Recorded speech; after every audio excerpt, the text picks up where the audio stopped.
علی محمد۔ دعوت اسلامی کا اشاعتی ادارہ مکتبۃ المدینہ مختلف مواقع کے مناظر اور آواز کی مکسنگ کے ساتھ اس وی سی ڈی یہ وقت گزر جائے گا پیش کرنے کی سعادت حاصل کر رہا ہے۔ صلو علی الحبیب صلی اللہ تعالی علی محمد۔ صبح ہوتی ہے شام ہوتی ہے،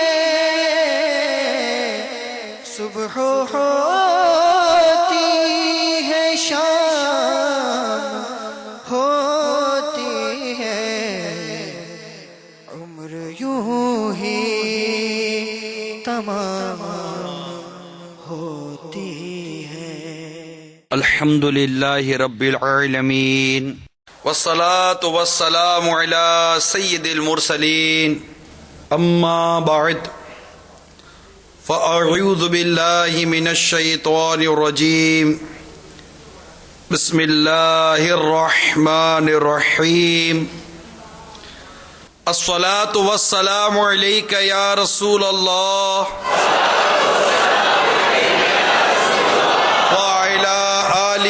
وصحابك يا حبيب الله،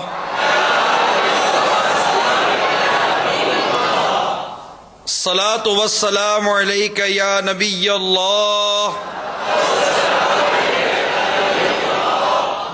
وعلى آلك وصحابك يا نور الله، نويت سنة الاعتكاف۔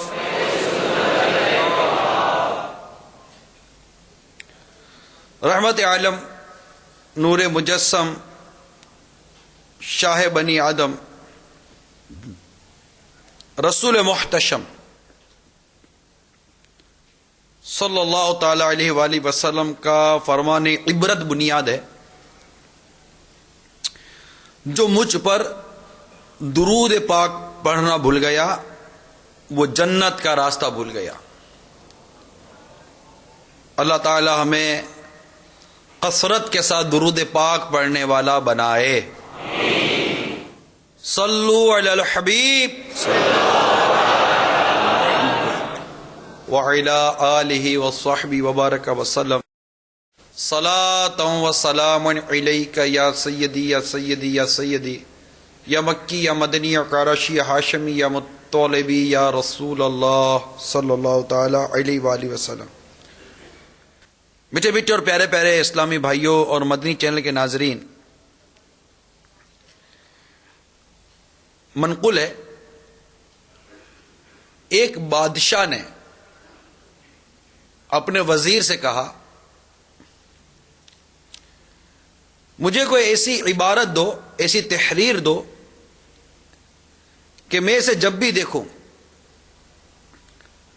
اگر غمزدہ ہوں تو خوشی نصیب ہو جائے، اور اگر خوشی ہو تو غم کی کیفیت پیدا ہو جائے۔ وزیر دانا تھا، سمجھدار تھا، عقل مند تھا۔ اس نے بادشاہ کو ایک تحریر دی جو ہر وقت بادشاہ کے پیش نظر رہتی۔ وہ تحریر میں لکھا تھا، یہ وقت گزر جائے گا۔ اب بادشاہ جب بھی خوشی میں یہ دیکھتا، تو خوشی کے دن ہوتے جب یہ تحریر دیکھتا تو تحریر پہ لکھا تھا یہ وقت گزر جائے گا، تو خوشی میں یہ تحریر پڑھتا تو غمزدہ ہو جاتا، اور جب غم کی کیفیت ہوتی، کوئی مصیبت آتی، کوئی پریشانی آتی، کوئی دکھ ہوتا، آفت آتی، بلا آتی، ایسی کوئی کیفیت ہوتی، اور جب یہ تحریر پڑھتا تو کیا سب وہ تحریر پڑھتے ہی کیا پڑھتا؟ یہ وقت گزر جائے گا، تو اس کا غم خوشی میں تبدیل ہو جاتا۔ میرے میٹھے اور پیارے اسلام بھائیوں اور مدنی چینل کے ناظرین، وقت گزر جائے گا، یہ عبارت جہاں کئی اپنے اندر اسباق رکھتی ہے، درس رکھتی ہے، وہیں آج کا جو ہمارے بیان کا موضوع ہے وہ بھی اس حکایت کے اندر اس موضوع کا بھی مدنی پھول ملتا ہے، اور وہ موضوع ہے صبر. یعنی جب مصیبت، پریشانی، آفت آتی ہے تو یہ ایک جملہ ہے، جب کوئی کسی سے ملتا ہے تو مل کر کہتا ہے صبر کرو، یہ وقت گزر جائے گا. جو وقت آتا ہے وہ گزر جاتا ہے، خوشی کا وقت آتا ہے وہ بھی گزر جاتا ہے. رات گزر جاتی ہے، دن آ جاتا ہے، دن گزر جاتا ہے، رات آ جاتی ہے. جوانی گزر جاتی ہے، آگے کا عمر کا حصہ آ جاتا ہے. وقت گزرتا جاتا ہے، تو جو وقت آیا یہ وقت گزر جائے گا. یہ ایک وزیر کی عبارت تھی، دانا وزیر کی دانا عبارت، کہ یہ وقت گزر جائے گا. آج ہمارا موضوع صبر ہے، اور اس میں مصیبت پر صبر سے متعلق آج کچھ بیان کرنے کی کوشش کروں گا، کیونکہ ہمارے علماء نے صبر کی کئی قسمیں بیان کی ہیں کہ صبر کئی مواقع پر کیا جاتا ہے. نیکیوں پر صبر، گناہ پر صبر، اور مصیبت پر صبر. ان سب کے انداز مختلف. صبر نصیب ہو جائے تو سب کے ثواب بھی مختلف مرتب کیے جاتے ہیں. البتہ میرے میٹھے اور پیارے اسلامی بھائیوں، ہمارا موضوع جو ہے نا وہ مصیبتوں پر صبر کرنے کے حوالے سے ہے، اور اس میں سب سے بنیادی بات ہے کہ یہ وقت گزر جائے گا.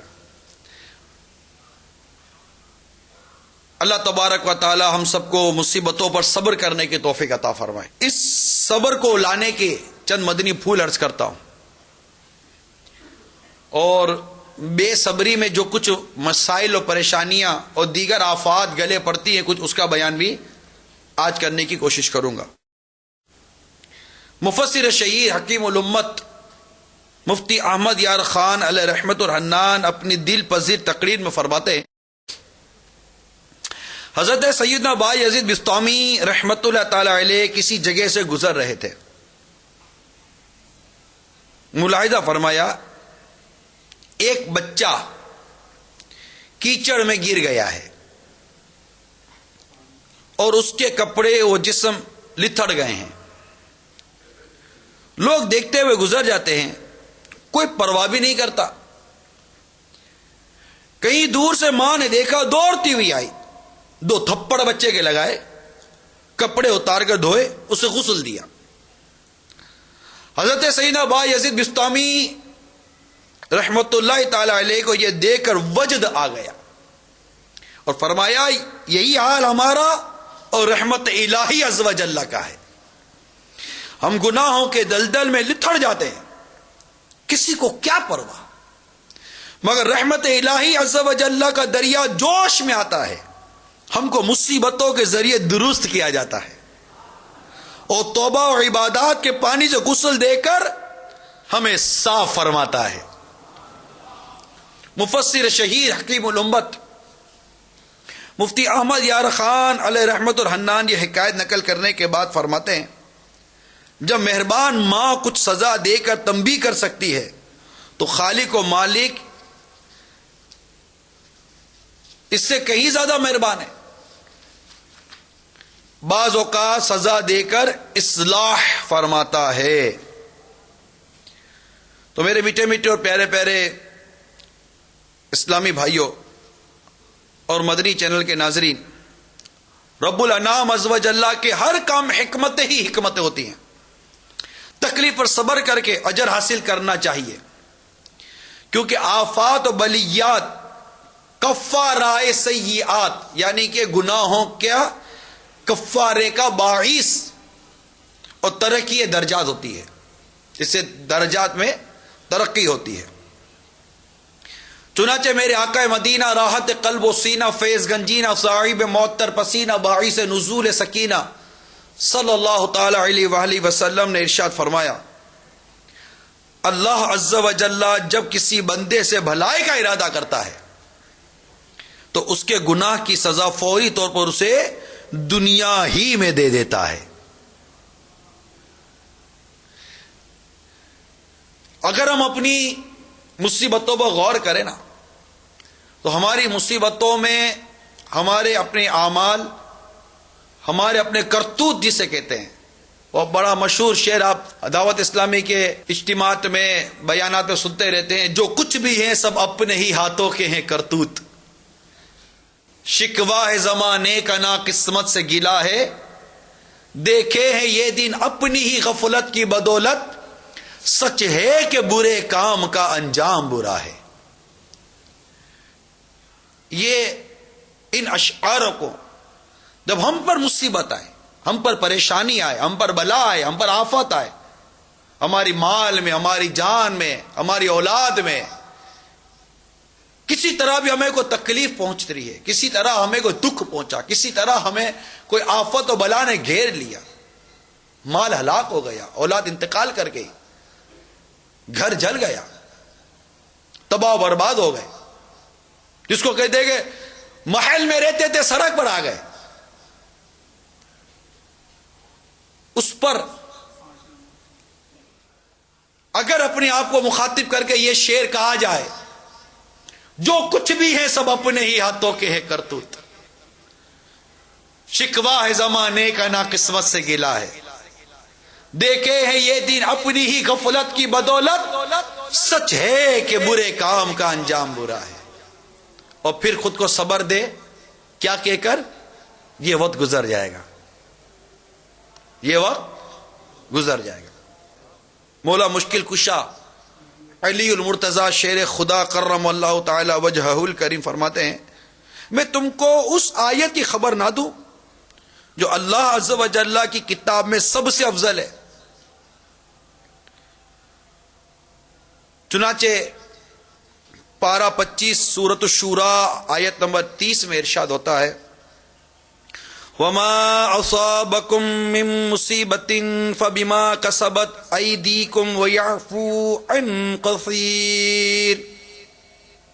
میرے آقا اعلی حضرت امام اہل سنت ولی نعمت عظیم البرکت عظیم المرتبت پروانہ شمع رسالت مجدد دین و ملت حامی سنت ماحی بدعت عالم شریعت پیر طریقت امام عشق و محبت باعث خیر و برکت حضرت علامہ مولانا الحاج الحافظ القاری شاہ امام احمد رضا خان علیہ رحمت الرحمان اپنے شعرائے آفاق ترجمہ قرآن کنز الایمان میں اس کا ترجمہ کچھ یوں کرتے ہیں، اور تمہیں جو مصیبت پہنچی وہ اس کے سبب سے ہے جو تمہارے ہاتھوں نے کمایا، اور بہت کچھ تو معاف فرما دیتا ہے۔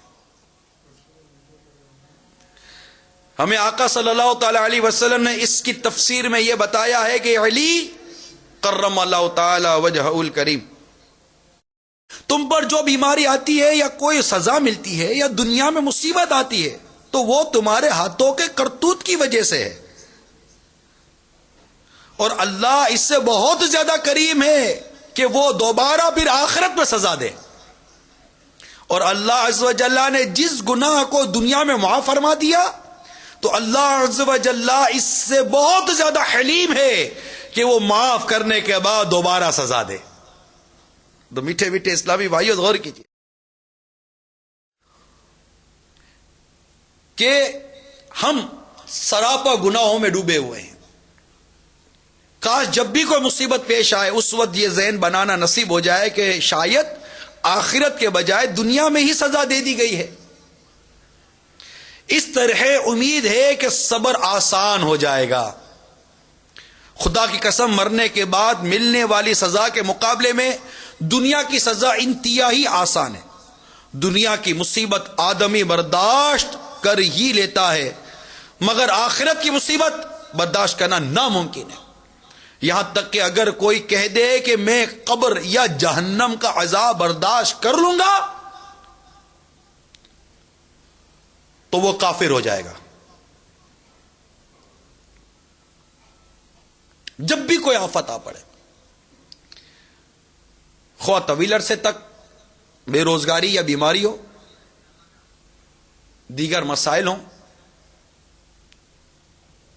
جو کہ جانے کا نام تک نہیں لے رہے، ہر موقع پر صبر صبر اور صبر سے کام لینا چاہیے، اور آخرت کا ثواب و اجر حاصل کرنا چاہیے.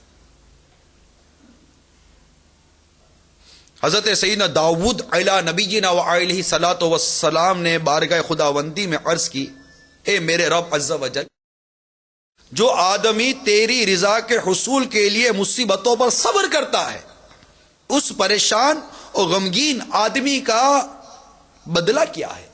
اللہ عز و جل ارشاد فرماتا ہے اس کا بدلہ یہ ہے کہ میں اسے ایمان کا لباس پہناؤں گا اور اس سے کبھی بھی نہیں اتاروں گا. سبحان اللہ. پریشان حال کو چاہیے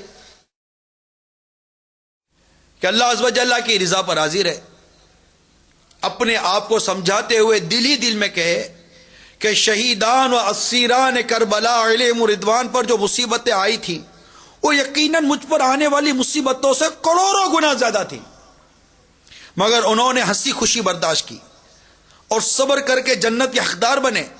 میں کہیں بے صبری کر کے آخرت کی سعادت سے محروم نہ ہو جاؤں. کیونکہ جب اس طرح کے ہم تصورات قائم کرتے ہیں، جیسے امام حسین رضی اللہ تعالی عنہ شہداء کربلا کے بارے میں جیسا بھی بیان ہوا، تو ان کی یاد کو اپنے ذہن میں لائے، ان کے واقعات اپنے ذہن میں لائے. اسی طرح انبیاء کرام علیہ السلام پر جو مصیبتیں آئیں، پریشانیاں آئیں، اور ایک تو بہت ہی مشہور ہے حضرت ایوب علیہ نبینا علیہ الصلوۃ والسلام، صبر ایوب بڑا مشہور ہے. دعائیں دی جاتی اللہ تعالیٰ آپ کو صبر ایوب عطا فرمائے. ایوب علیہ السلام کے بارے میں کبھی غور کیا؟ تفاسیر میں لکھا ہے کہ اتنے دولت مند تھے کہ آپ کی زرعی زمین جس سے کھیتی باڑی کی جاتی ہے، فصل اگائی جاتی ہے، زرعی زمین کے لیے آپ کے پاس 500 جوڑیاں تھی بیلوں کی، آپ کے پاس ہزاروں کی تعداد میں بھیڑ اور بکریاں تھیں. ایک قول کے مطابق 7 بچے اور 7 بچیاں تھیں، اور طرح طرح کی نعمتیں آپ کو حاصل تھی، نیاز مند اور بہت کچھ آپ کو عطا ہوا. جب آزمائش آئی، امتحان آیا، ساری کھیتی باڑیاں اجڑ گئیں، آگ لگ گئی، راکھ کا ڈھیر بن گئی، مویشی مر گئے، بچے اور بچیاں بڑے بھائی کے مدعو تھے دعوت پر، مکان گرا، سب ہلاک ہو گئے، نیاز مند چھوڑ کر چلے گئے، اور بھی مختلف امراض اور مختلف پریشانیاں آپ پر آئیں. حضرت ایوب علیہ السلام نے کیا کیا؟ صبر کیا. صبر کیا، اور جو چیزیں چلی گئی تھی وہ پہلے سے بہتر انداز میں واپس لوٹ کر آئیں. بعض کے قول، ایک قول کے مطابق 7 برس، بعض اقوال کے مطابق 18 یا 19 برس کا وہ وقت تھا جو آپ پر پریشانی اور یہ آزمائش کا وقت گزرا. حضرت یوسف علیہ السلام کے بارے میں کبھی غور کیا؟ کہاں سے چلے؟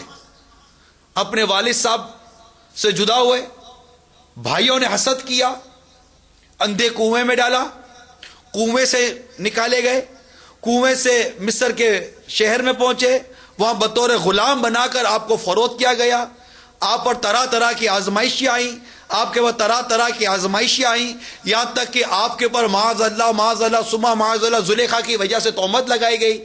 طرح طرح کی پریشانیاں آئی، اس میں بھی آپ کو جیل کے اندر بند کیا گیا، آپ نے قید و بند کی زندگی گزاری. آخر کار ہم نے دیکھا کہ جس مصر کے شہر میں اللہ کے اس نبی کو بطور غلام بنا کر فروخت کرنے کی کوشش کی گئی، ایک وقت وہ آیا کہ اس زمین پر اتنے سے سارے ہر طرف سے جو لوگ تھے وہ سارے کے سارے حضرت یوسف علیہ السلام کے غلام بنا دیے گئے، غلام بن گئے.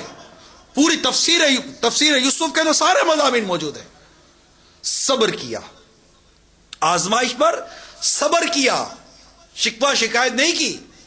حضرت یعقوب علیہ نبینا علیہ السلام جو حضرت یوسف علیہ السلام کے والد ماجد تھے، انہوں نے اپنی بیٹے کی جدائی پر صبر کیا، اور ایسی جدائی تھی کہ روتے روتے آپ کی آنکھوں کی روشنی جاتی رہی، لیکن صبر کرتے رہے، صبر کرتے رہے، یہاں تک حضرت یوسف علیہ السلام کا پیرہن کرتا آپ کی مبارک آنکھوں پر پھیرا گیا، جس سے آپ کی روشنی بحال ہو گئی آنکھوں کی.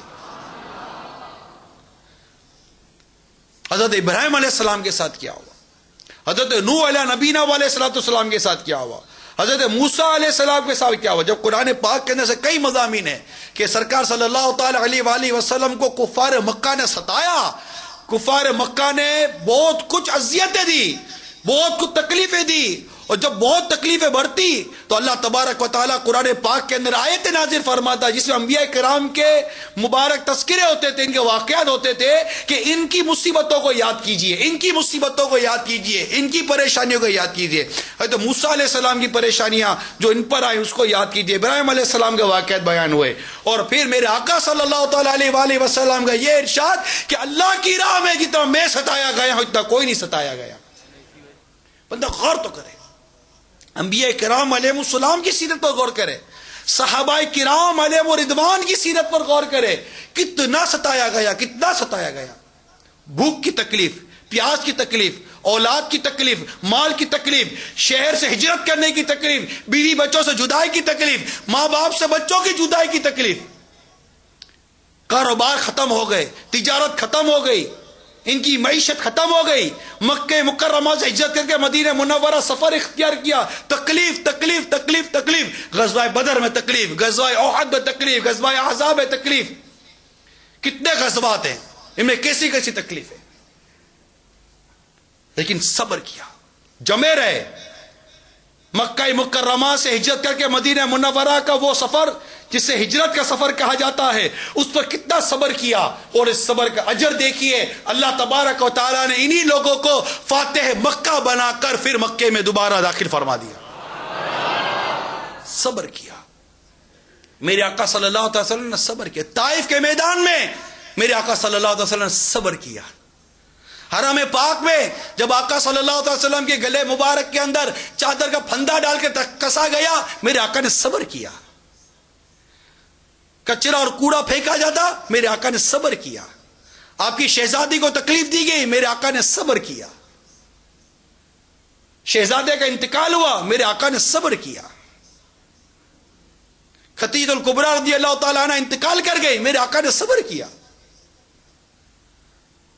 آپ کے مبارک صحابہ آپ کی آنکھوں کے سامنے شہید ہوئے، آپ نے صبر کیا، آپ کے صحابہ کرام کو آپ کے سامنے ستایا گیا، آپ نے صبر کیا، امام حسن رضی اللہ تعالیٰ نے کو زہر دیا، آپ نے صبر کیا، امام مالک کو مدینے کی گلیوں میں ستایا گیا، انہوں نے صبر کیا، حضرت امام احمد بن حنبل رضی اللہ تعالیٰ عنہ کو کوڑے مارے جاتے روز کے، انہوں نے صبر کیا، امام اعظم رضی اللہ تعالیٰ عنہ کو جیل میں بند کر دیا گیا، آپ نے صبر کیا، خود میرے آقا اعلی حضرت امام اہل سنت کو کتنا ستایا گیا، آپ نے صبر کیا۔ ہمارے بزرگان دین فرماتے ہیں، اور یہ بات منقول ہے کہ دین مکمل صبر کا نام ہے، دین سراپا صبر ہے، پورا صبر ہے دین، ہر طرف صبر ہی صبر ہے، اور کریں گے کیا صبر نہیں کریں گے تو، ہر طرف صبر کا درس ہے، صبر کرو صبر کرو صبر کرو۔ ہماری بے صبری ہماری کسی کھوئی ہوئی چیز کو واپس نہیں لا سکتی، البتہ ملنے والے اجر کو ضائع کر دیتی ہے، بے صبری، ہر طرف صبر ہی کا درس ہے۔ آپ فجر میں نہیں اٹھ رہے، اٹھیے نماز پڑھیے، صبر کیجیے، اٹھیے اور نماز پڑھیے اور صبر کیجیے۔ آپ کے سامنے گناہ منہ کھولے کھڑا ہے، اللہ تعالیٰ نے منع کیا، گناہ سے بچیے اور صبر کیجیے۔ ماں باپ کو اولاد ستا رہی ہے، اولاد کی تربیت کیجیے، صبر کیجیے۔ اولاد پر ماں باپ زیادتی کرتے ہیں، اولاد ماں باپ کا ادب کرے اور صبر کرے۔ بیوی تنگ کرتی ہے، بیوی کی تربیت کرے، صبر کرے۔ شوہر ستاتا ہے، شوہر کی مصیبت پر، شوہر کی آفت پر بیوی صبر کرے۔ ہر طرف صبر ہی صبر ہے۔ آپ سڑک پر جا رہے، پیچھے سے زوردار ہارن بج رہا ہے، صبر کیجیے۔ کسی نے گاڑی مار دی، صبر کیجیے۔ کسی نے گریبان پکڑ لیا، صبر کیجیے۔ ہر طرف صبر ہی صبر ہے اگر کرے تو، اور جو صبر کرے اس کے لیے اتنا بڑا انعام اور اتنی بڑا اعلان قرآن نے کر دیا، ان اللہ مع الصابرین، بے شک اللہ صبر کرنے والوں کے ساتھ ہے۔ صبر کیجیے، ہم سے صبر ہی نہیں ہوتا، ہم سے صبر ہی نہیں ہوتا۔ ہم صبر کا نعرہ تو ضرور لگاتے ہیں، لیکن بے صبری کرنے کے بعد، ساری بھڑاس نکال دینے کے بعد، سارا غصہ نکال دینے کے بعد، جو کچھ اس وقت ہم کر سکتے تھے کر گزرنے کے بعد پھر کوئی آ کر گلے پر کندھے پر ہاتھ رکھ کر تسلی دیتا، ارے بھائی صبر کرو، تو ہم کہتے گلے مل کر ارے بھائی اب صبر کے سوا چارہ کیا ہے. ارے اب کون سا صبر رہا یار؟ ساری صبر کی حدیں، جو بے صبری کی حدیں تھی سب تو پھلانگ گئے، اب کون سا صبر رہ گیا؟ صبر تو مصیبت کے وقت جو پہلا وقت تھا اسی وقت صبر کرنا تھا. وہ پہلا جو ایک مصیبت آئی اسی وقت صبر کرنا تھا. زبان گنگ ہو جائے، آنکھ بند ہو جائے، سر اللہ تعالیٰ کی رضا پر جھک جائے، لیکن یہاں ہم صبر کہاں سے کرتے ہیں؟ بات سوئے سے ہوتا صبر کہاں سے لائیں؟ یہاں یہ کہتے ہیں صبر کہاں سے لائیں؟ تو بھائی صبر کو بازار میں تھوڑی کو ملتا ہے کہ صبر کہاں سے لائیں. اللہ سے دعا کریں، اپنی تربیت کریں، ہم اپنا ذہن بنائیں صبر کا. تو اس طرح بزرگوں کو یاد کر کے، اسلاف کو یاد کر کے ہم اپنے اندر جو مصیبت ہم پر آتی ہے اس پر صبر پیدا کرنے کی کوشش کر سکتے ہیں. حکمتیں جو مصیبت میں جو حکمتیں پوشیدہ ہوتی ہیں اس پر غور کیجیے. اس سے سبب حضرت سیدنا ابن عباس رضی اللہ تعالی عنہما نے فرمایا، ایک نبی علیہ السلام نے اپنے پروردگار عز و جل کے دربار میں عرض کی، اے میرے رب العزت، مومن بندہ تیری اطاعت کرتا اور تیری معصیت یعنی نافرمانی سے بچتا ہے، لیکن تو اس سے دنیا لپیٹ لیتا اور اس کو آزمائشوں میں ڈالتا ہے، اور کافر تیری اطاعت نہیں کرتا بلکہ تجھ پر اور تیری معصیت یعنی نافرمانی پر جرات کرتا ہے، لیکن تو اس سے مصیبت کو دور رکھتا ہے، اس کے لیے دنیا کشادہ کر دیتا ہے. آخر اس میں کیا حکمت ہے؟ اللہ عز و جل نے ان کی طرف وحی فرمائی، بندے بھی میرے ہیں اور مصیبت بھی میرے اختیار میں ہے، اور سب میری حمد کے ساتھ میری تسبیح کرتے ہیں. مومن کے ذمہ گناہ ہوتے ہیں تو میں اس سے دنیا کو دور کر کے اس کو آزمائش میں ڈالتا ہوں، تو یہ آزمائش اور مصیبت اس کے گناہوں کا کفارہ بن جاتی ہے.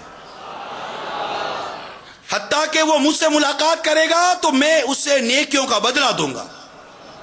اور کافر غیر مسلم کی دنیاوی اعتبار سے کچھ نیکیاں ہوتی ہیں تو میں اس کے لیے رزق کشادہ کرتا اور مصیبت اس سے دور رکھتا ہوں، تو یوں اس کی نیکیوں کا بدلہ دنیا میں ہی دے دیتا ہوں، حتیٰ کہ جب وہ مجھ سے ملاقات کرے گا تو میں اس کے گناہوں کی اس کو سزا دوں گا. حکمت پر غور کریں.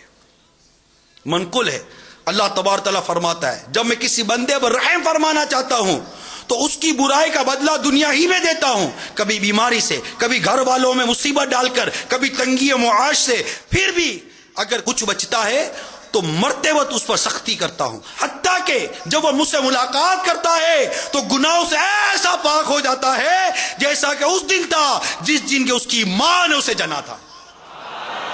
اور مجھے اپنی عزت و جلال کی قسم کہ میں جس بندے کو عذاب دینے کا ارادہ رکھتا ہوں اس کو اس کی ہر نیکی کا بدلہ دنیا میں ہی دے دیتا ہوں، کبھی جسم کی صحت سے، کبھی فراخی رزق سے، کبھی اہل و عیال کی خوشحالی سے. پھر بھی اگر کچھ رہ جاتا ہے تو مرتے وقت اس پر آسانی کر دی جاتی ہے، حتیٰ کہ جب مجھ سے ملتا ہے تو اس کی نیکیوں میں سے کچھ بھی نہیں رہتا کہ وہ نار جہنم سے بچ سکے. گاڑیوں، عمارتوں، دولتوں، صحتوں اور طرح طرح کی نعمتوں کی اپنے اوپر کثرتوں کو دیکھ کر ڈر جانا چاہیے کہ یہ دنیا میں نیکیوں کی جزا نہ ہو، اور غربتوں، آفتوں، بیماریوں اور طرح طرح کی مصیبتوں کا اپنے اوپر سلسلہ دیکھ کر صبر اور دل بڑا رکھنا چاہیے کہ ہو سکتا ہے کہ یہ آخرت کی راحت سامانیوں کا پیش خیمہ ہو. اللہ عز و جل سے ہم دونوں جہاں کی بھلائیاں طلب کرتے ہیں. ڈر تھا کہ اس یا کی سزا اب ہوگی یا روز جزا. ڈر تھا کہ اس یا گناہوں کی سزا اب ہوگی یا روز جزا. دی ان کی رحمت نے صدا، یہ بھی نہیں وہ بھی نہیں، نہ یہ نہ وہ، نہ یہاں سزا نہ وہاں کی کوئی تکلیف. انشاءاللہ اللہ کی رحمت سے بیڑا پار ہوگا انشاءاللہ عز و جل. بعض حضرات جن پر پریشانی اور مصیبتیں آتی ہیں میٹنگ ٹائم میں وہ بڑے آپے سے باہر ہو جاتے ہیں اور شکوہ شکایت کرتے ہیں.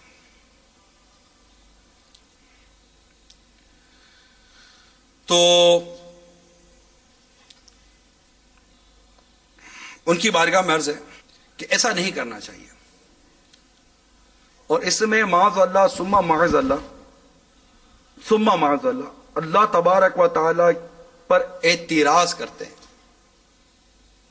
اللہ تبارک و تعالی پر اعتراض کرتے ہیں. اور یاد رکھیے کہ دعوت اسلامی کے اشاعتی ادارے مخطوط المدینہ کی مطبوعہ 692 صفحات کی کتاب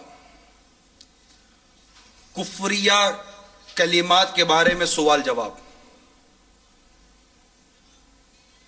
اس کتاب میں ہمارے شیخ طریقت امیل سنت نے صراحت فرمائی ہے کہ اللہ عز و جل پر اعتراض کرنا صریح کفر ہے.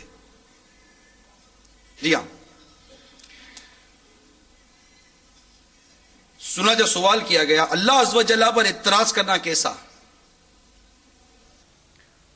جواب قطعی کفر ہے, اور معترض یعنی اعتراض کرنے والا کافر و مرتد. پھر ایک سوال ہوا, یہ سوال یوں سمجھیے کہ کئی ذہنوں میں ابھرنے والے سوال کی ترجمانی کر رہا ہے. یہ بھی وضاحت کر دیجئے کہ آخر اعتراض کرنا کیوں کفر ہے. اب اس کا تفصیلی جواب دل کے کانوں سے سنیے, بڑی توجہ سے سنیے گا. جہاں جہاں اسلامی بھائی بیان سن رہے ہیں اپنے کام کا چھوڑ دیں. یہ اس وقت بہت ہی اہم سوال اور اس کا انتہائی اہم جواب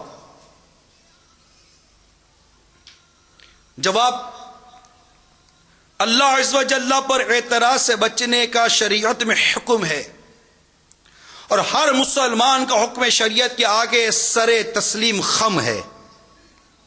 اللہ عز و جل خالق و مالک ہے, اسی عز و جل کے پیدا کردہ بندے کا اس رب پر اعتراض کرنا اس کی شدید ترین توہین ہے.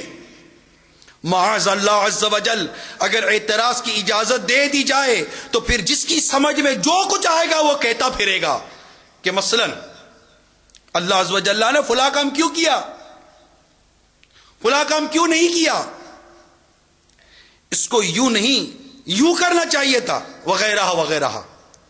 اگر عقلاً بھی دیکھا جائے تو اعتراض کرنا غلط ہی ہے. کیوں؟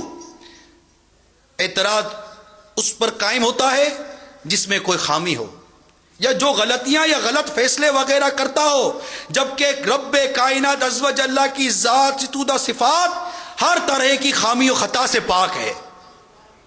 ہاں یہ بات جدا ہے کہ ناقص العقل بندہ بعض باتوں کی مصلحتیں نہ سمجھ پائے. بہرحال مسلمان کو چاہیے کہ اللہ عز و جل کے ہر کام کو مبنی بر حکمت ہی یقین کرے, خواہ اس کی اپنی عقل میں آئے یا نہ آئے. زبان پر آنا کجا, دل میں بھی اعتراض کو جگہ نہ دے. اس ضمن میں فتاوی رضویہ جلد 29 میں موجودہ ایک تفصیلی فتوے سے سرخیوں اور امیر حسن فرماتے اپنی بساط بر تسہیل یعنی آسان کے ساتھ اقتباس پیش کرنے کی سعادت حاصل کرتا ہوں. اعتراض کرنا کیوں کفر ہے, اس کا جواب انشاءاللہ عز و جل بہت اچھی طرح سمجھ میں آ جائے گا. چنانچہ میرا کا اعلیٰ حضرت امام علیہ السلام فرماتے ہیں, ابن جریر نے حضرت سیدنا انس رضی اللہ تعالی عنہ سے روایت کیا کہ جب سیدنا موسیٰ علیہ السلام کو مولا عز و جل نے رسول کر کے فرعون کی طرف بھیجا, موسیٰ علیہ السلام چلے تو ندا ہوئی فرعون ایمان نہ لائے گا. موسیٰ علیہ السلام نے دل میں کہا پھر میرے جانے سے کیا فائدہ ہے. اس پر 12 علماء ملائکہ عظام علیہ السلام نے کہا ہے موسیٰ آپ کو جہاں کا حکم ہے جائیے, یہ وہ راز ہے کہ با وسط کوشش یعنی کوشش کے باوجود آج تک ہم پر بھی نہ کھلا. اور آخر نفع باست یعنی رسول کے بھیجنے کا فائدہ سب نے دیکھ لیا کہ دشمنان خدا ہلاک ہوئے، دوستان خدا نے ان کی یعنی موسیٰ علیہ السلام کی غلامی اختیار کر کے عذاب سے نجات پائی۔ ایک جلسے میں 70,000 ساحر سجدے میں گر گئے اور ایک زبان بولے آمنا برب العالمین ربی موسیٰ و ہارون۔ ترجمہ کنز الایمان، ہم ایمان لائے جہاں کے رب پر جو رب ہے موسیٰ اور ہارون کا۔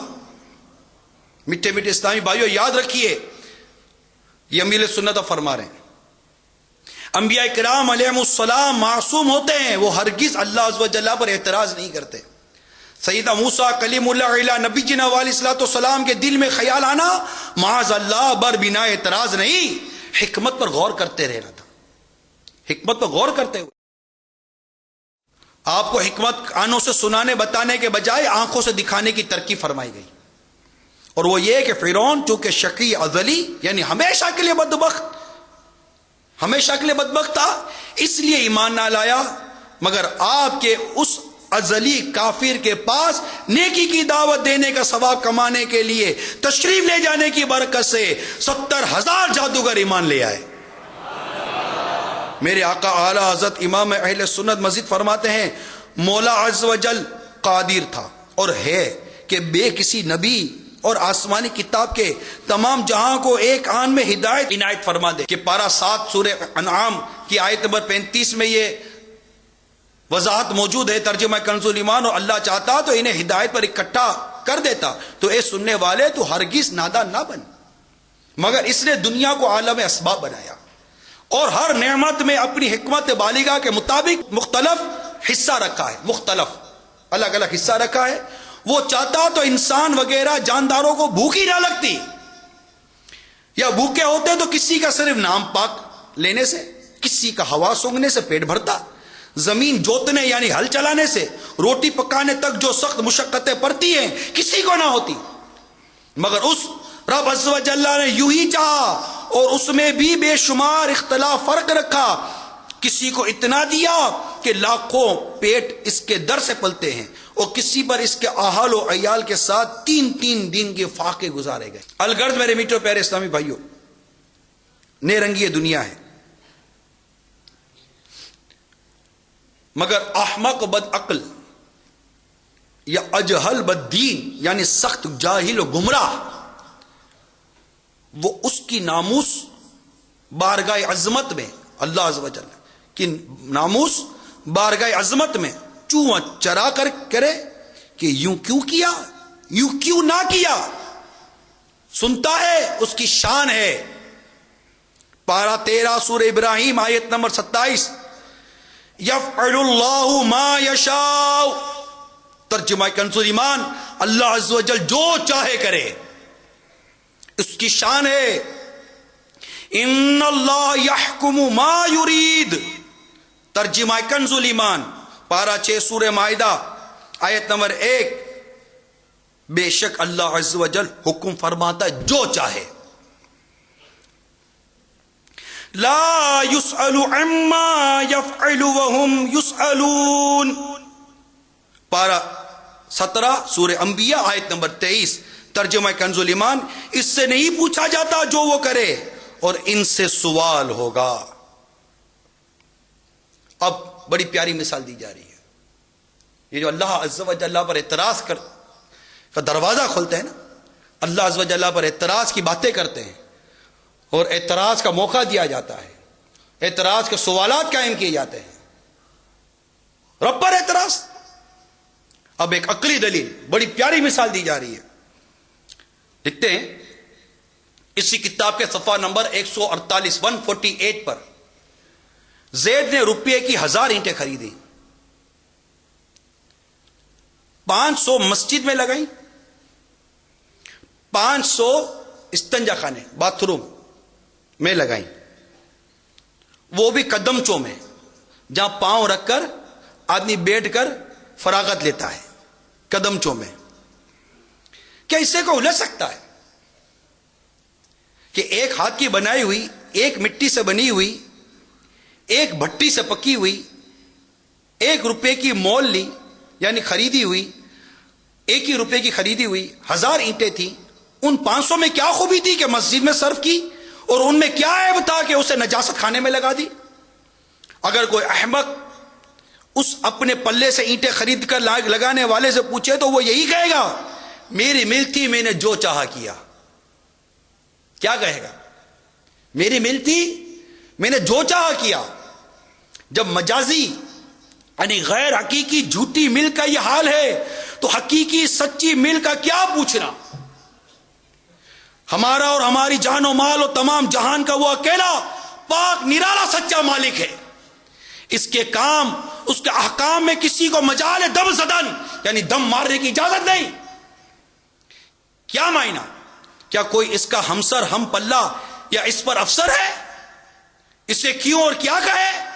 مالک علی الاطلاق یعنی مالک مطلق، ہر کام کا مالک و مختار ہے، بے اشتراک ہے یعنی شرکت سے پاک، جو چاہا کیا جو چاہے کرے گا. ذلیل فقیر بے حیثیت حقیر، اگر بادشاہ جبار سے الجھے تو اس کا سر کھجایا ہے، شامت نے گھیرا ہے.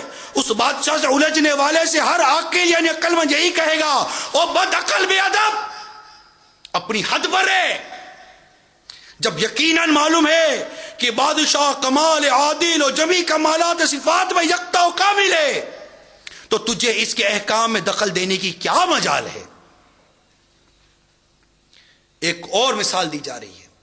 افسوس کہ دنیاوی مجازی غیر حقیقی جھوٹے بادشاہوں کی نسبت تو آدمی کو یہ خیال ہو اور مالک الملک بادشاہوں کا بادشاہ، بادشاہ حقیقی اللہ عز و جل کے احکام میں رائے زنی کرے. سلاطین تو سلاطین یعنی بادشاہ یہ بڑے بڑے تو اپنی جگہ پر ہیں، اپنا برابر زئی بلکہ اپنے سے بھی کم رتبہ شخص بلکہ اپنا نوکر یا غلام بھی جب کسی صفت کا استاد ماہر ہو اور خود یہ شخص یعنی اس نوکر کا سیٹ اگر اس سے آگاہ نہیں تو اس کے اکثر کاموں کو ہرگز نہ سمجھ سکے گا کہ یہ سیٹ اتنا ادراک یعنی شعور ہی نہیں رکھتا. اگر عقل سے حصہ ہے تو سیٹ ہونے کے باوجود اس نوکر پر معترض بھی نہ ہوگا، جان لے گا یہ اس کام کا استاد و حکیم ہے، میرا خیال وہاں تک نہیں پہنچ سکتا.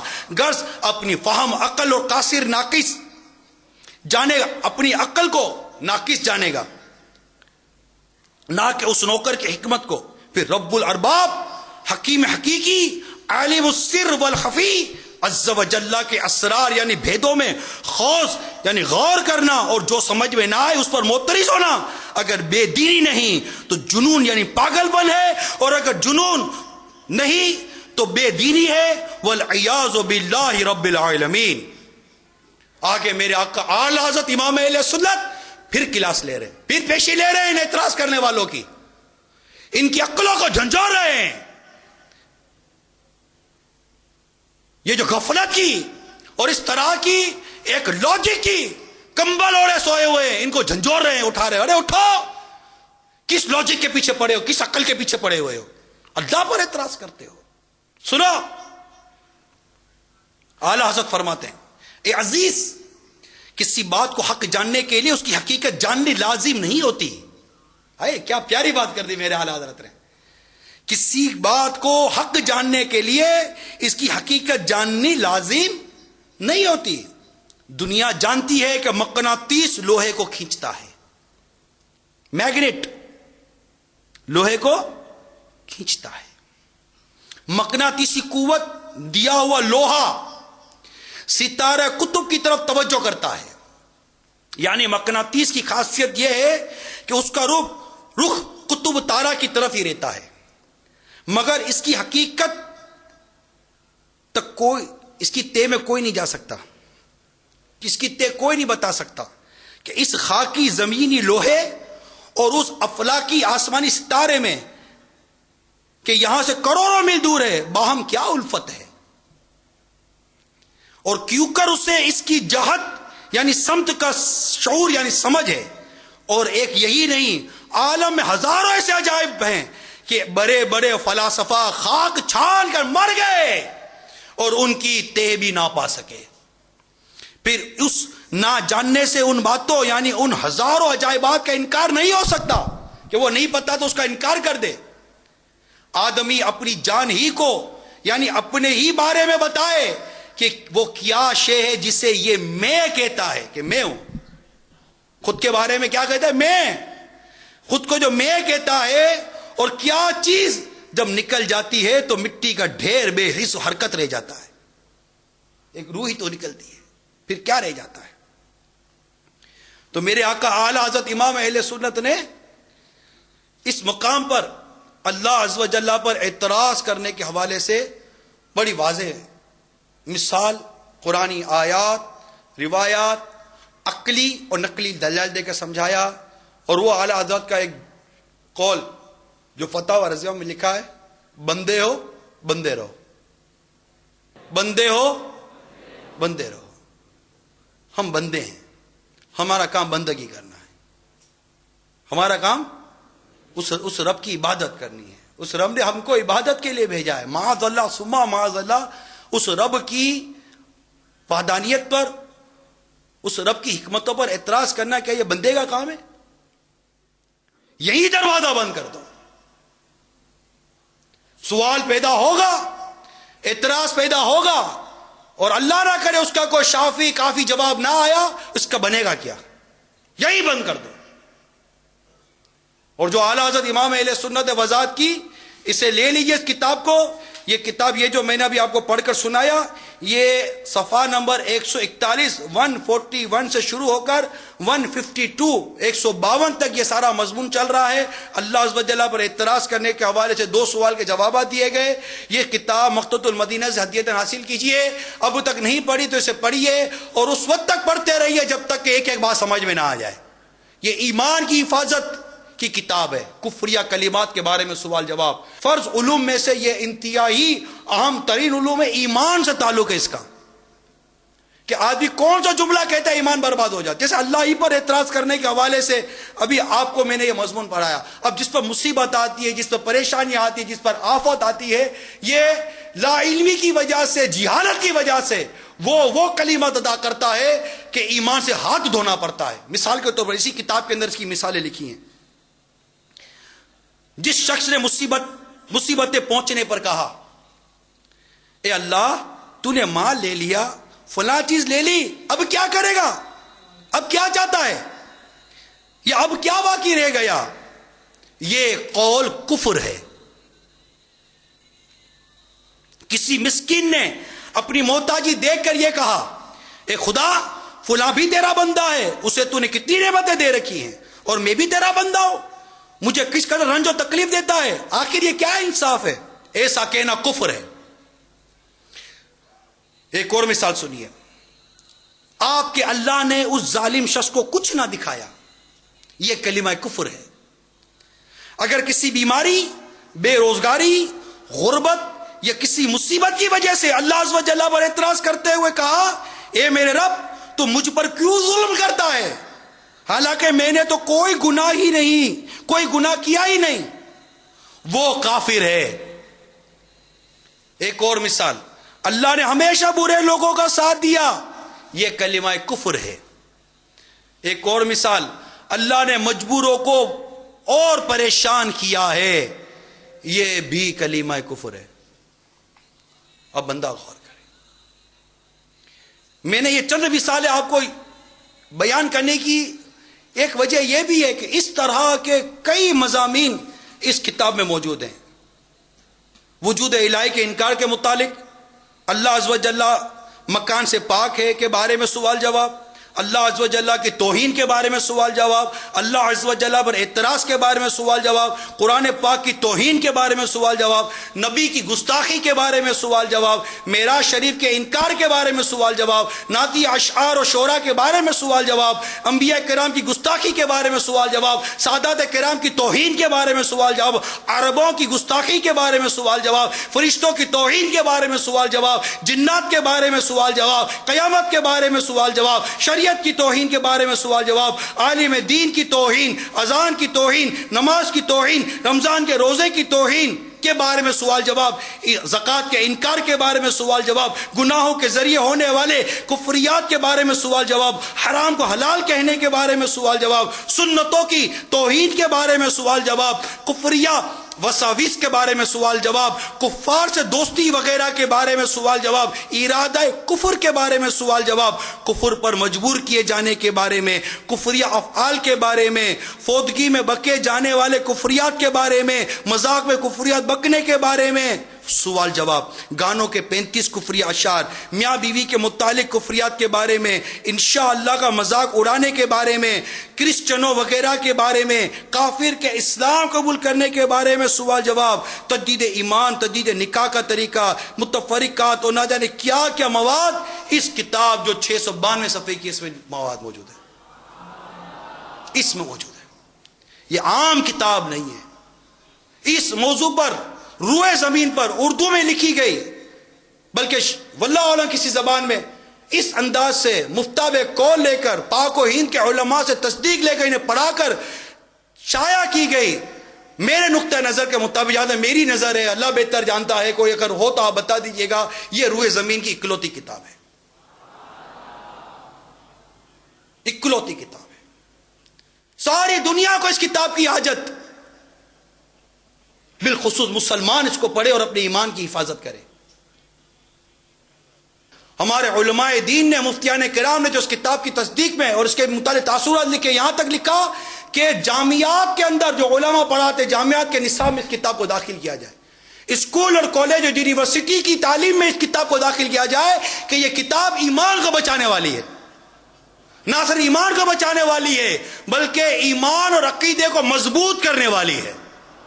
یہ وہ کتاب ہے، اس سے پڑھنے والا اللہ کی محبت حاصل کرتا ہے، اس کا پڑھنے والا عشق رسول کو حاصل کرتا ہے، اس کا پڑھنے والا عشق صحابہ کو پاتا ہے، اس کا پڑھنے والا عشق اولیاء کو پاتا ہے، اس کے پڑھنے والے کو اس بات کا احساس ہوتا ہے کہ ایمان کتنی اعلیٰ شے ہے، اس کے پڑھنے والے کو احساس ہوتا ہے کہ ایمان برباد ہونے کی صورت میں کس قدر دنیا اور آخرت کی بربادی چھپی ہوئی ہے، اس کے پڑھنے والے کو پتہ چلتا ہے، اس سے پڑھنے والے کو پتہ چلتا ہے کہ صحابہ کرام اور اولیاء کرام کس طرح ایمان کے برباد ہو جانے کے خوف سے اللہ کی بارگاہ میں رویا کرتے تھے۔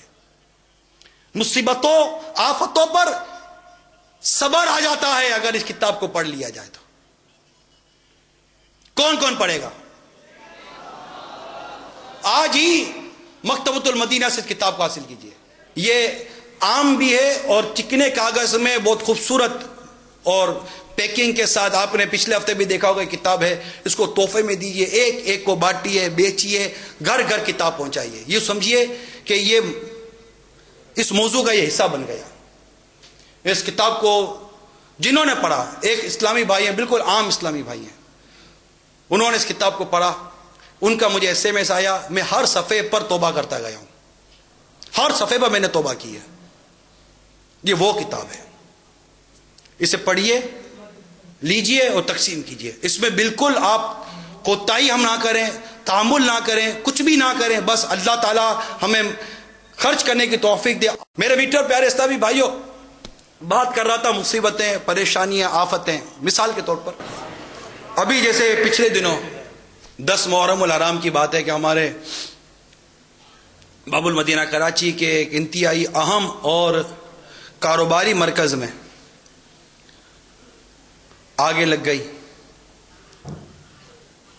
کئیوں کے مال و اسباب ختم ہو گئے، بیچاروں پر بڑی آزمائش آئی، مصیبت آئی۔ ہمارے شیخ طریقت امیر اہل سنت نے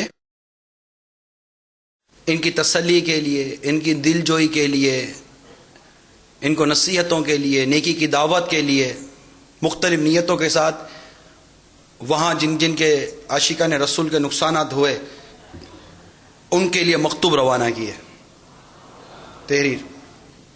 الحمدللہ مجھے بھی وہ مکتوب پڑھنے کی سعادت حاصل ہوئی۔ میں نے سوچا کہ یہ اتنا اہم اور قیمتی مکتوب، اگرچہ وہاں کئیوں کے ہاتھوں میں ابھی تک پہنچ چکا ہے مکتوب، اور جو جو ہمیں مزید نام مل رہے ہیں ان تک مکتوب پہنچانے کی ہم ترکیب بنا رہے ہیں، لیکن ایک ذہن میں خیال آیا کہ اتنا اہم مکتوب کہ مختلف مصیبتیں مختلف لوگوں پر دنیا بھر میں آتی، تو کیا ہی بہتر ہو کہ یہ مکتوب ہم ہفتہ وار اجتماع میں پڑھ کر سنا دیں۔ تو آئیے میں امیر سنت کا وہ مکتوب آپ کو پڑھ کر سناتا ہوں، انشاءاللہ عز و جل اس سے ان کو اور ہمیں بھی صبر کے حوالے سے، مصیبتوں کے حوالے سے، پریشانیوں کے حوالے سے بہت کچھ سیکھنے کو ملے گا. چنانچہ اس میں ہمیں یہ بھی اندازہ ہوگا کہ دل جو کیسے کی جاتی ہے، مکتوب کیسے لکھا جاتا ہے. نام وغیرہ لکھنے کے بعد اپنا، ان کا تو نام نہیں لکھا جن کا، کیونکہ وہ تو یہی تھا کہ جو ملے ان کو نام لکھ کر ان عاشقان رسول کو دے دیا جائے. سلام کے بعد السلام علیکم ورحمۃ اللہ وبرکاتہ، الحمد للہ رب العالمین علی کل حال. گھر لٹانا جان دینا کوئی تجھ سے سیکھ جائے، جان عالم ہو فدا اے خاندان اہل بیت. اب کی بار یوم عاشورہ 1431 ہجری آپ کے لیے سخت امتحان کا سامان لایا. باب المدینہ کی بار رونق شاہراہ یعنی محمد علی جناح روڈ یکا یک زوردار دھماکے سے گونج اٹھا. ہر طرف انسانی اعضاء بکھر گئے، لاشوں کے انبار لگ گئے، زخمیوں کی چیخ و پکار سے فضا کا سینہ لرز اٹھا.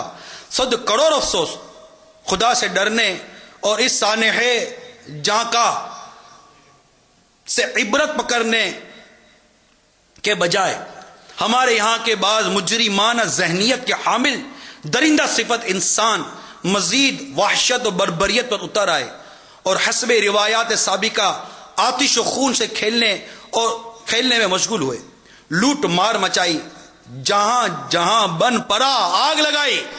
بے شمار دکانیں شعلوں کی لپیٹ میں آ گئیں، کئی عمارتیں ڈھہ پڑیں اور ظالموں نے آن کی آن میں اربوں روپے کی مالیات کے اسباب کو راکھ کا ڈھیر بنا دیا. نہ جانے کتنے ہی مظلوم مسلمان گھر سے بے گھر ہو گئے، بے شمار غریب ملازمین بے روزگار ہوئے. نہ جانے کتنے ہی ستم زدوں کی زندگی بھر کی پونجی آتش زدگی نظر ہو گئی. انہی مظلوموں میں سے ایک آپ بھی ہیں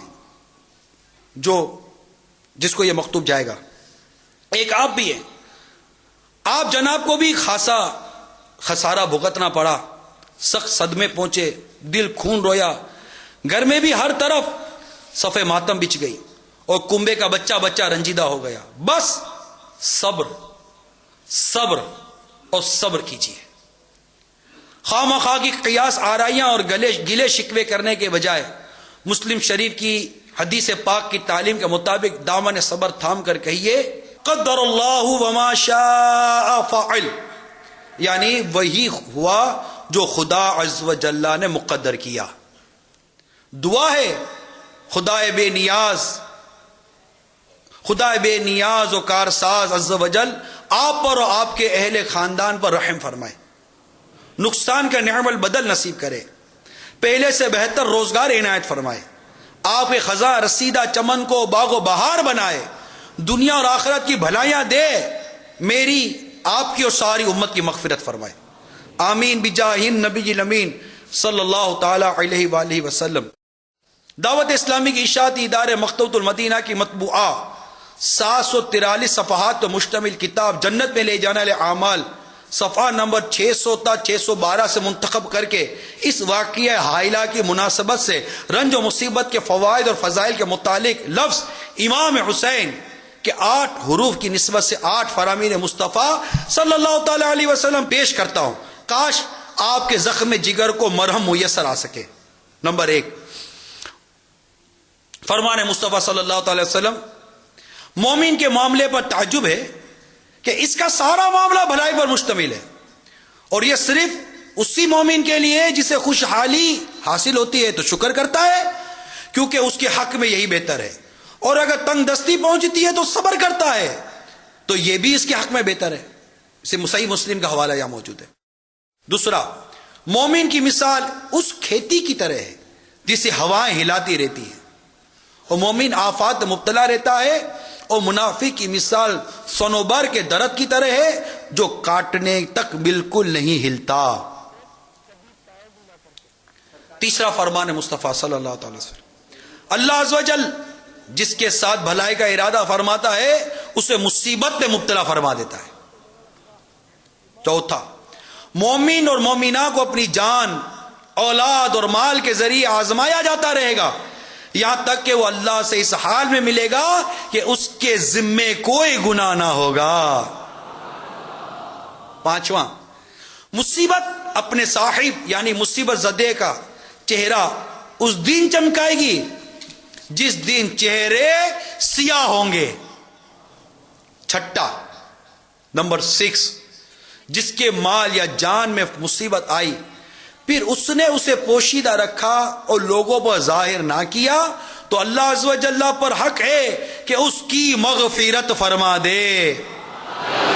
نمبر 7، مسلمان کو جو مصیبت پہنچتی ہے حتیٰ کہ کانٹا بھی چبھتا ہے تو اللہ عز و جل اس کی وجہ سے اس کے گناہ مٹا دیتا ہے۔ نمبر 8، جب کوئی مسلمان کسی بیماری یا مصیبت میں مبتلا ہوتا ہے تو اللہ عز و جل اس کے گناہ اس طرح مٹاتا ہے جس طرح درخت اپنے پتے گرا دیتا ہے۔ برائے کرم دنیا کے ساتھ ساتھ آخرت کی بہتری کے لیے بھی جد و جہد فرماتے رہیے۔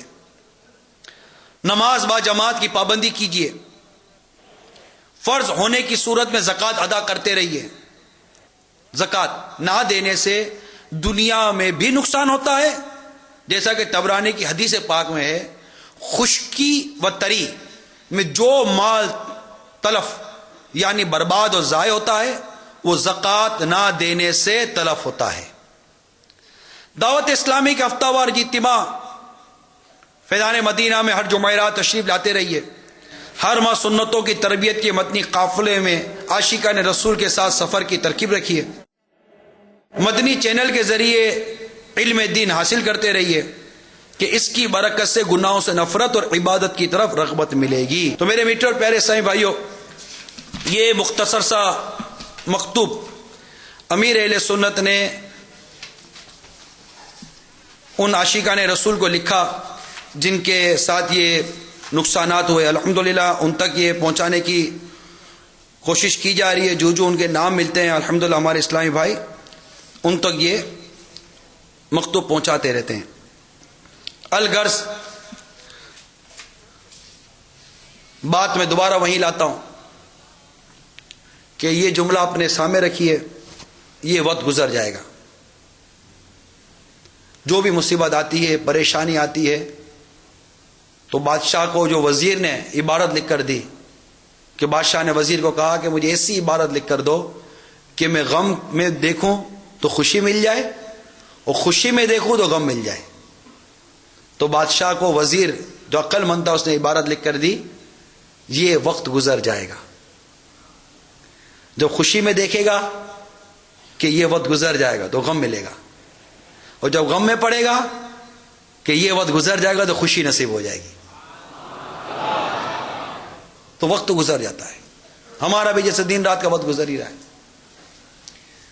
تو اللہ تعالی ہمیں صبر عطا فرمائے، انبیاء کرام کی اور دیگر اسلاف و بزرگان دین کی مصیبتوں کو یاد کریں اور اپنے اندر صبر پیدا کرنے کے لیے مدنی قافلوں میں عاشقان رسول کے ساتھ سفر بھی اختیار کیجیے کہ کئی مصیبتیں، کئی پریشانی یہ راہ خدا عز و جل میں سفر کرنے سے بھی ٹل جاتی ہیں۔ میں عرب امارات کا واقعہ بیان کر رہا ہوں۔ ایک مبلغ ملے، وہاں ایک اسلامی بھائی ملے، پینٹ شرٹ میں تھے، ہلکی ہلکی داڑھی تھی، خشخشی داڑھی جو آج کل جو فیشن کے لیے رکھتے ہیں، کیونکہ داڑھی ایک مشت رکھنا سنت ہے، یہ ہلکی ہلکی داڑھی رکھنا یہ سنت نہیں ہے، یہ درست نہیں ہے، یہ ناجائز ہے، پوری ایک مشت داڑھی ہونی چاہیے۔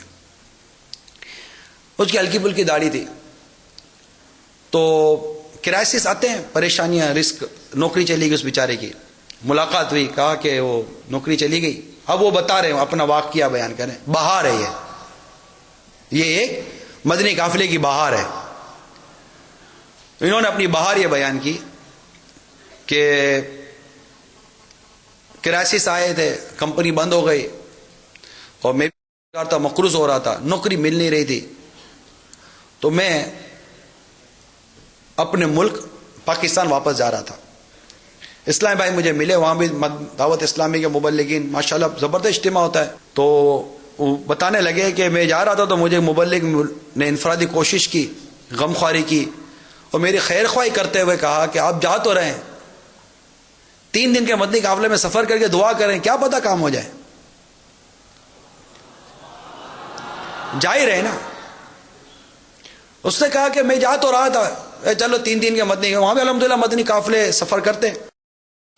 اس نے کہا کہ میں 3 دن کے مدنی قافلے کی نیت کر لی کہ میں انشاءاللہ یہ چند دنوں میں, کل پرسوں جو بھی دن تھا وہ میں ابھی یادداشت کے مطابق یہ باہر بیان کر رہا ہوں. تو کہا کہ میں نے نیت کر لی اور میں مدنی قافلے کا کہ میں اس دن جاؤں گا. اگلے دن, کیونکہ میں نے مختلف جگہوں پر اپلائی تو کی ہوئی تھی نوکری کے لیے, اگلے دن ہی کسی کمپنی سے مجھے لیٹر آ گیا کہ آپ کل سے ہی ہمارے یہاں پر نوکری جوائن کر لیجئے. اس کا جذبہ دیکھیے. کیا میں تو نوکری کے پیچھے پاگل ہوا تھا, اب یہ مجھے مکتوب ملا, وہ اس کا جاب لیٹر مل گیا. لیکن مجھے یہ ہوا کہ میں نے ابھی کل نیت کی اور آج مجھے نوکری مل گئی, اور یہ کہہ رہے ہیں کہ آپ کل سے جوائن کریں, تو کیا میں قافلے میں سفر نہیں کروں گا؟ جس قافلے میں سفر کی نیت سے مجھے نوکری ملی, میں احسان فراموش کیسے بنوں؟ اس نے اپنی کمپنی کو کہا کہ میں نے قافلے کی نیت کی ہے, میں اس دن قافلے سے واپس آؤں گا, پھر آپ کی نوکری جوائن کر سکتا ہوں. کمپنی نے اس کی درخواست ہی منظور کر لی, اور مدنی قافلے کا مسافر بن گیا. وہ اسلامی بھائی جو چند دنوں پہلے جب یہ باہر بیان کر رہے تھے, اس وقت بھی ان کے مطلب وہ پینٹ شرٹ اور وہ پینٹ اور شرٹ میں کسا کسایا تھا, ہلکی ہلکی داڑھی تھی. لیکن کچھ عرصے کے بعد پھر ان سے دوبارہ ملاقات ہوئی اجتماع وغیرہ میں. سر پر سب امامے کا تاج, چہرے پر ایک مشت داڑھی اور بدن پر مدنی لباس تھا. مدنی قافلے کی نیت نے نہ صرف نوکری کا ذریعہ بحال کر دیا, امامے کا تاج بھی دے دیا, چہرے پر داڑھی مبارک بھی سج گئی, اور فیشن سے جان چھٹ کر مدنی آقا کی سنتوں بھرا مدنی لباس بھی عطا ہو گیا. کئی ایسے واقعات ہیں کہ مدنی قافلوں میں سفر کرنے سے الحمدللہ وہ پریشانیاں, وہ مشکلات, وہ آفتیں دور ہو جاتی ہیں, بیماریاں دور ہو جاتی ہیں. ایک کہتا کچھ بھی نہ ہو, آپ گئے اور آ گئے, بظاہر آپ کو کوئی فرق نہ ملا, کام بھی ویسا ہی ہے, بیماری بھی ویسی ہے, سب کچھ ویسا ہے, گھر بھی ویسا ہی ہے, مگر یہ تو سوچو کہ وہاں 3 دن 72 گھنٹے کم و بیش 15 نمازیں با جماعت تکبیر اولیٰ کے ساتھ پڑھنے کی سعادت نصیب ہوئی ہے.